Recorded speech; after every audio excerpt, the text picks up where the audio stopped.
100 жилийн өмнө хүмүүс ямар шинэ бүтээгдэхүүн ямар зах зээл гаргасан бэ гэх юм бол автомашины зах зээл. Хин бэ гэх юм бол Америкчууд, Европчууд, Mercedes-Benz, Volkswagen, Chevrolet гэх мэтчлээ. За.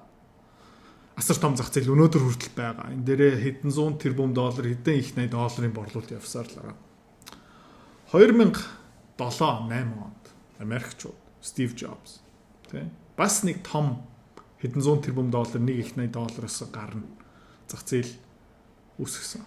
Тэр юм бэ гэх юм бол ухаалаг гар утас, смартфоны зах зээл. Өнгөрсөн 10 жилийн хугацаанд бид нар бас нэг том шин зах зээлийг харсан. Химэл ухааны компьютер тооцоолох чип, дата центр гэх мэтчлээ. За. Тэгээ Америкчууд, Хятадууд, Япончууд, баг зэрэг Европчууд одоо юун дээр ажиллаж байгаа юм бэ гэвэл дараагийн хэдэн их 80 долларын зах зээл.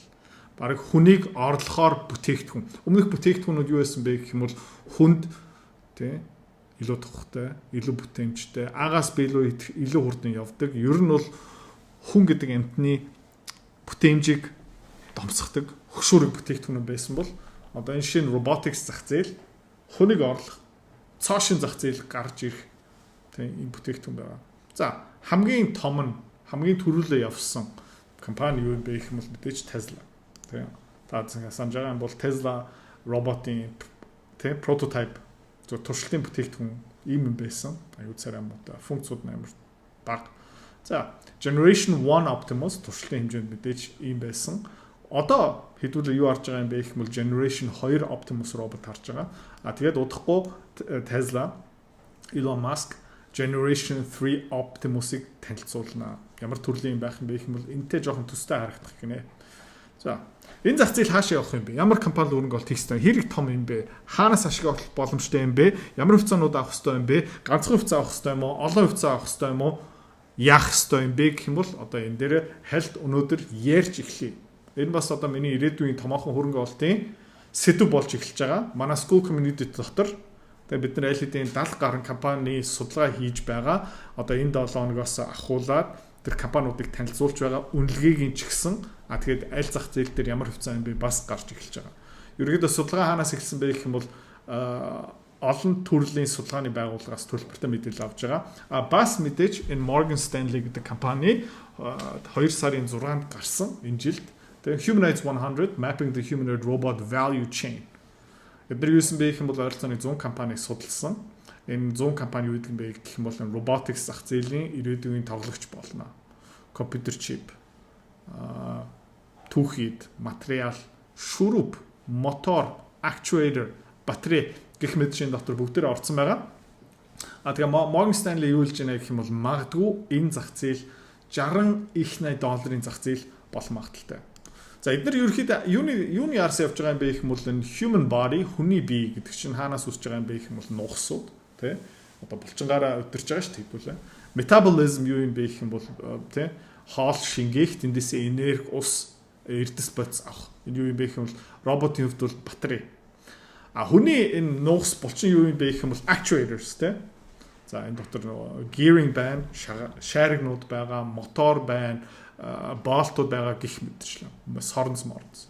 За метаболизм юу юм бэ гэх юм бол энерги учраас батарей гэсэн үг. За nervous system гэдэг чинь мэдрэлийн судас. Нүдээр бид нэр юм харж байгаа, чихэр юм сонсож байгаа, гараараа юм мэдэрч байгаа, хөлн дээр бид нар юун дээр алхаж байгаа юм бас мэдэрч байгаа. Тийм ээ. Энэ юу юм бэ гэх юм бол кабель, холбоо, сүлжилт, сенсорууд. За eyes and ears, нүд, чих гэх мэт бас энэ тусдаа хуваалцсан байгаа. Camera, radar, lidar, тий? Тэгээ optical sensor. Skeleton бидний яс тий? Арьс юу юм бэ гэх юм бол ер нь бол энэ алюминиум хамгийн хөнгөн материал яагаад гэх юм бол хөнгөн байх тусам тийм батарейныхаа цэнгээр илүү их ажил хийх боломжтой гэсэн. Хувьцааны арилжаа хөрөнгө олт тийм мөнгөөр мөнгө олох амар сонирхолтой байгаа ч тийм. Гэхдээ амар хэцүү. Хэвч хүмүүс нь ерөөсөж чаддгүй. Ягаад чаддгүй юм бэ гэх юм бол ментор багш байхгүй. Community байхгүй. Одоо сайн сонсоорой. Тийм. Би school community нээсэн. Тэн дээр юу зааж байгаа юм бэ гэх юм бол энэ толгоонд байгаа хөрөнгө олтын бүх чадвараар чамтай хуваалцаж байгаа. Тэрнээс гадна би ямар хувьцаа хизээ ямар ханшаар хэдэн хуваар авж байгаа юм бэ тэн дээр ил тавигдсан байгаа. Чи нөгөө дүр аж бол. За. Манай community-д нэгдсэн хүмүүс одоо 1 сарын байдлаар доллараар тий ойролцоо 50-60% өгөөж аль хэдийн авцсан байна. За чи миний энэ чадварыг сурмаар байгаа юм бол энэ видеоны эцэст тий манаар алдна чам дэлгэн мэдээлэл өгнө. Тэгээд School Community дотор уулзъя. За тэгээд ингээ харж байгаа юм бол 2013 оноос хойш ер нь Boston Dynamics энэ зах зээл дээр ер нь нэлээд их судалгаа хийж байгаа. Гэхдээ энэ химэл оюухан гарч ирээ ChatGPT moment байсан шүү дээ. Химэл оюухан ер нь бол дэлхийн ертөнцтэй харьцаж чадж эхэлж байгаа юм байна.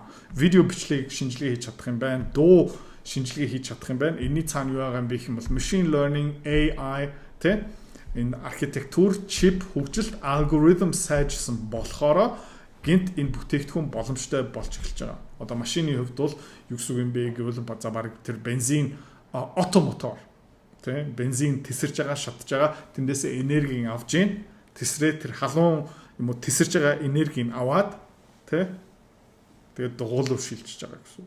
За ерөнхийдөө иймэрхүү юм болж байгаа. Тэгээд өнгөрсөн 3-4 жилийн хугацаанд маш олон компаниуд ерөнхийдөө энэ зах зээл дээр бид нэр тоглоноо зарласан.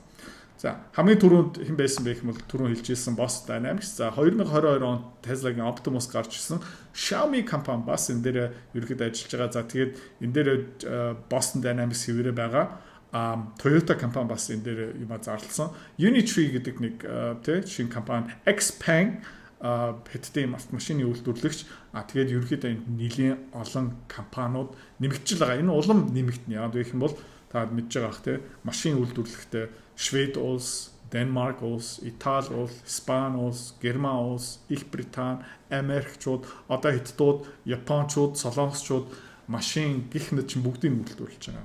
Ерөнхийдөө дэлхийд даяар одоо хэдүүлээ ирээдүйтэй тий магадгүй нэг 5-10 жилийн дараа Hyundai тийм ээ Kia, Volkswagen шиг одоо зөв robotics-ийн компаниуд гарч ирнэ. Окей. За энэ 3 хуваацсан байна. Brain Body Integrators тарих бие интеграторс нь ухсардаг компани. Одоо бүгдийг нийлүүлдэг компани. Хаана одоо ерөөхдөө энэ компаниуд үүсэж байгаа юм бэ гэх юм бол Америк, Канада хамгийн одоо тий бараг олон. Энэний дараа Хятад, Тайван бас нэлээд төрүүлж байгаа. APAC Asia Pacific region тий. Тэгээд энэ Middle East Европ бараг эндээ хаягдсан байгаа. Гэхдээ европчууд бас энэ дээр удахгүй сэрж эхлэх баха. За тэгээ ямар компанид хөрөнгө оруулалт хийх боломжтой юм бэ гэх юм бол энэ дээр одоо харж байна. Тэ. За энэ price to earnings ratio дээр танилцуулсан байна. Үн ашигын харьцаа танилцуулсан байгаа. Жишээлбэл одоо Rainbow Robotics амруудаа 200 дахин ашигаараа нэг ширхэг хөвцөн борлогдож байгаа. Tesla-гийн хөвцөн бас тодорхой хэмжээний өртөгтэй. Amazon оролцож байна. Apple компани бас удахгүй хүмүүс юу ярьж байгаа юм бэ гэх юм бол өөрийнхөө роботоо танилцуулах баха. Тэгээ энэ дээр өчтөр зүгээр нэг бодсон. Тэгээ Steve Jobs өнөөдөр амьд байсан бол humanoid robot нэг Apple шиг маш гоё бүтээгдэхүүн гарах байсан баха. За Microsoft, Meta, Mark Zuckerberg мэдээж энэ augmented reality, virtual reality-гийн шил мэлэн дээр ажиллаж байгаа. Гэхдээ магадгүй хэзээ нэгэн цагт Meta-гийнхэн угаасаа өөрийнхөө химэл оюуныхаа модель дээр ажиллаж байгаа учраас Llama model удахгүй бас robotics л орох магадaltaй. Nvidia мэдээж энэ дээр орсон байгаа. Chip date бүтсээрээ тэгээд Google компани энэ Alphabet бас энэ дээр ажиллаж байгаа. Google жишээлбэл бас химэл оюуны процессор зарж эхэлж байгаа. Gemini гэсэн гих мэт шин. За тэгээд хэдүүлээ би өөрөө энэ дээр юу хийж байна гэх юм бол маш олон компаниуд байгаа. Тэндээс хамгийн одоо потенциал ихтэй компаниудыг түүгээд нэг цоошин багц гаргаж байгаа. Энэ ерөөхдөө ирээдүйн industrial sector химэл оюухан дээр үндэслэн robotics-ийн зах зээлийн өсөлтөөс ашиг авах боломжтой багц дээр ажиллаж байгаа. Тэгээ удахгүй энийг би бас school community тэгээ магадгүй бас энэ автоматикийн бүтээгдэхүүн эсвэл хөрөнгө оруулалтын сангаар дамжуулаад энэ зах зээл рүү хөрөнгө оруулалт хийх боломжийг Монголдо нэгэд өгч гэж бодож байна. За ингээд үн ашигын харьцаа харах юм бол Google хямдхан байна, Nvidia бас харьцангуй хямдхан байна. Apple бас яг адилхан, гэхдээ Apple дээр нэг эргэлзээ байгаа тий. Одоо яг innovation гарах юм уу үгүй юм уу? Meta компани жоохон үнэтэй болж эхэлж байгаа. Meta, Microsoft гэхдээ бас хямдхан. Tesla мэдээч үнэтэй яг гэх юм бол олон төрлийн бүтээгдэхүүн ажиллаж байгаа. Цахилгаан машин, сэргээх эрчим хүч, батарей, эрчим хүчний хадгалалт, эрчим хүч дээр ажиллаж байгаа. Нэмээд full self driving одоо өөрийнхөө жолооддаг машин, robot taxi business. За нэмээд бас энэ Optimus robot team учраас маш олон ирээдүйн томоохон зах зээл дээр бүтээгдэхүүн гаргаж байгаа, үйлчлэгээ гаргаж байгаа учраас Tesla-гийн хувьцаа жоохон үнэтэй харагдаж магадгүй. За. Тэгээ энэ Morgan Stanley гаргасан компанийн хувьцааны багц ингээ харах юм бол тий энэ Humanoid 100 таад харж байгаа юм бол 24 оны 1 сарын 30-наас 25 оны 1 сарын 28-нд хүртэл ямар өгөөжтэй явж байгаа юм бэ гэх юм бол энэ шар өнгө нь юу юм бэ гэх юм бол S&P 500 энэ хугацаанд ойролцоо нэг 18%-аар өссөн. Энэ humanoid robots 100 хувьцааны багц маань ойролцоо нэг 135% өгөөжтэй явж байгаа. Жилийн дотор долларын 35% өгөөж бол асар өндөр. Ерөөхдөө ийм ижилхэн бүтээгдэхүүн эсвэл хөрөнгө оолтын шийдлийг гаргаж хэдүүлээ одоо манай school community ч бас энэ дээр хэдүүлээ ажиллаж байгаа шүү. За. Тэгээ зах зээл нь хэр том юм бэ? Одоо ерөөхдөө энэ Morgan Stanley юу гэж нэх юм бол 2028 онд бол энэ зах зээл амар жижигхэн тий шалахгүй. 2030 онд бол нэг жижигхэн зах зээл болно. Хэдэн хүний ажлыг хэдэн долларын ажлыг тийм ээ орлох юм бэ? Одоо ажлын байруудыг. Одоо ингээ юу харж байна гэх юм бол 2030 онд оролцоо нэг 40 мянган хүний ажлыг орлох боломжтой. 2032 онд 130 сая хүний ажил гих мэт чинь ингээ дээшээ яваад ирэхээр 2050 онд Morgan Stanley юу харж байна гэх юм бол 62 их $80 хөдөлмөрийн зах зээл.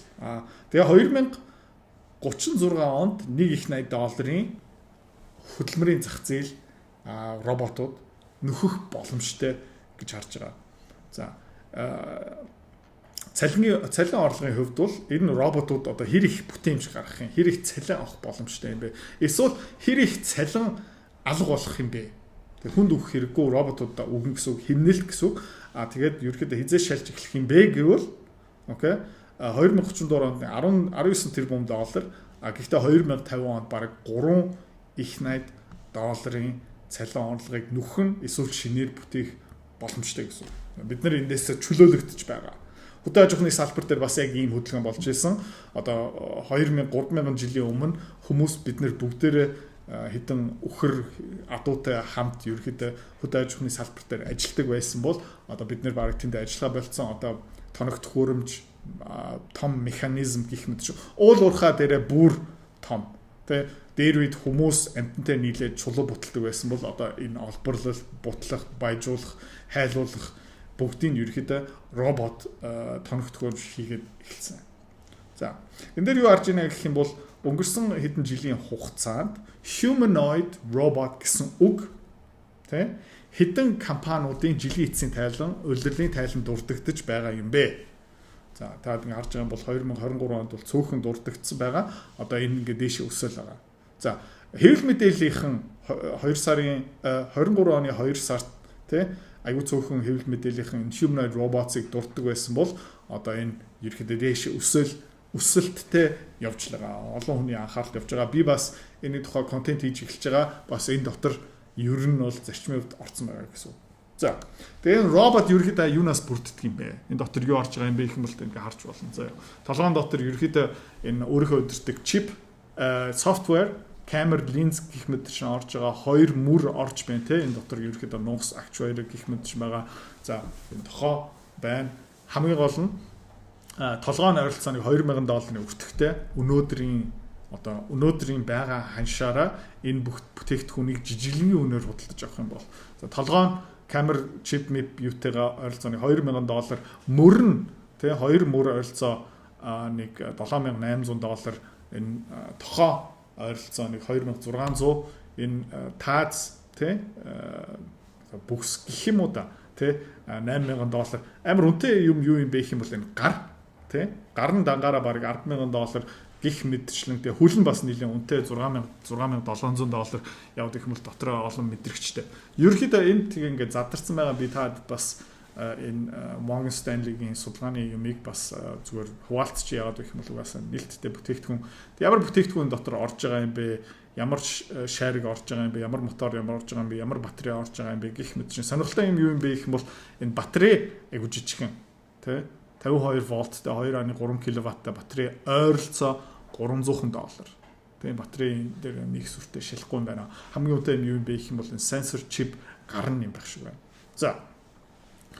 Optimus 2 роботыг ингээд задлах юм бол тий ерөөдөө өтгөх нь хаана явж байгаа юм бэ гэх юм бол ойролцоогоо 37% нь одоо сенсорууд нь одоо сонсох, мэдрэх, харах. За болтууд нь бас нэлээд үнэтэй яагаад гэх юм бол зүгээр энгийн болт дотор ерөөсөө орохгүй байгаа хөдөлгөөнийг дэмждэг тий болтууд орж байгаа болохоор 20% моторууд нь тий одоо цахилгааныг хөдөлгөөн болгож чаддаг юмнууд нь ойролцоо нэг 20% reducer юу юм бэ гэх юм бол нөгөө тормоз гэх юм одоо нөгөө нэгдүгээр нөгөө цахилгааны хүчийг бууруулдаг хөдөлгөөнийг буцаагаад багасгадаг хурдан хөлснийхаа дараа буцаагаад ерөөдөө гэлтэй тиймэрхүү юм. Тэгээ бусад хэсгүүдийн та ингэ харж болно. За ямар функц ямар үүрэгтэй байгаа юм бэ гэх юм бол энэ ерөөдөө хөлн амар том үүрэгтэй яагаад гэх юм бол агаас Б-ийн орд явах хэвээр гар нь бас яг адилхан бодит ертөнцтэй ингэ харьцах хэвээр тэгээ бусд нь ерөөдөө таад бас ингэ харж байна. За энд юу харагдж байна гэх юм бол патентууд оюуны өмч компаниудаас шуурж хамгаалж байгаа. Тэгээ алгоритм өөрийнхөө софтвер бүтээгдэхүүн хийх, шин шарик, шин мотор бүх юм ерөөхдөө одоо оюуны өмчийн одоо дайн LED-ний эхэлсэн. Ерөөхдөө оюуны өмчөөр компаниуд өөрийнхөө эрх ашиг ирээдүйн лицензийн төлбөр ерөөхдөө хамгаалж эхэлж байгаа. Одоо энэ дээр жишээлбэл Tesla компани өөрийнхөө full self drive софтвераа бас тий энэ Tesla-гийн оюуны өмч тэгээд удахгүй компаниуд Tesla-гийн софтвер авах боломжтой болж байгаа гэсэн үг. Бас яг адилхан энэ зах зээл дээр компаниуд бодит ертөнцтэй харьцах тэр софтверыг тархины одоо үйл ажиллагааг өдөртөг софтверыг бас хамгаалж эхэлж байгаа. Нэмээд мэдээж тоногдох юм гэх мэт. За тэгээ ингээ харах юм бол 2022 онд 6хан робот танилцуулж ирсэн бол 2023 онд 9 робот, 2024 онд 51 шинэ робот танилцуулж ирсэн. За дийлэх нь хэдд дотроо Америк дотор 22 онд 4, 23 онд 4, 24 онд 8 ширхэг. Окей. За тэгээ энэ дээр бас нэг сонирхолтой юм юу харагдж байна гэх юм бол ер нь бол ямар зорилготой роботууд юм бэ? Ямар статустай явж байгаа юм бэ? Өндөр нь хэд юм бэ? Жин нь хэд юм бэ? Хэр хурдан алхах чаддаг юм бэ? Хэр хүнд даацыг зөөх боломжтой юм бэ? Батарейны цэник хэр удаан барих юм? Degrees of freedom юу гэх юм бэ? Хөдөлгөөн тий ингэж эргэж чадах юм уу? Мөрөнд ингэж дээшээ доошоо хөдлөх юм уу? Зүгээр чигээрээ ингэ хөдлөх юм уу? За тэгээ ба хуруунууд нь гар нь толгоо нь хөл нь гой мой бүгдээр ерөөдөө хэр чөлөөтэй хүнтэй төстэй хөдлөх боломжтой юм бэ? Тэгээ энэ degrees of freedom улам сайн байх юм бол ерөөдөө робот нь маань бас олон юм хийх боломжтой гэсэн үг. За дараа нь юу юм бэ гэх юм бол хиймэл ухаан дээр хинтээ түншилж байгаа юм бэ гэх юм бол та харж байгаа нь бол Nvidia маш олон компаниуд ерөөдөө энэ Nvidia дээр ажиллаж байгаа. Тэгээ ганцхан Nvidia зөвхөн одоо чип үйлдвэрлэж гин үү? Зөвхөн одоо тэр Tensor Core юм уу? NVLink юм уу? Тэ үгүй CUDA юм уу? Үгүй ерөөдөө энэ хиймэл ухааны салбар robotics дээр Jensen Huang LED-ний бас талбайгаа эзлэгээл ажиллаж байгаа. Эндээс ингээ харах юм бол за энэ зах зээлээс тэгээ хэр их орлого олох боломжтой юм бэ? За Америкийн зах зээлийн таамаг энд танилцуулж байна. Тэ Morgan Stanley компани. Энэ дотор ямар assumption таамагд орсон байгаа юм бэ гэх юм бол нэг роботыг 8 жил ашиглаад солино гэсэн.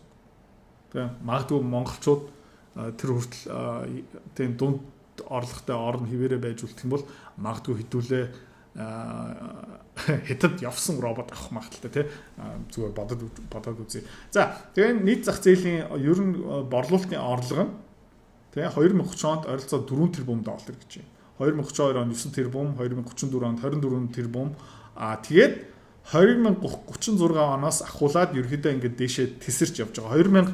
2050 онд бол ойролцоо жилийн тий 1.8 долларын борлуулалт гарч ирэх юм байна. Анхны роботууд амар үнэтэй гарна гэсэн одоо таамаг байгаа. Ойролцоо нэг робот нэг 150 мянган доллараар гарах юм байна. Тэгэл илүү их үйлдвэрлээд объем ихсээр хагаад ерөөхдөө ойролцоо нэг 40-40-оос 50 мянган долларын хооронд үнэн нь ерөөхдөө тогтчих юм байна.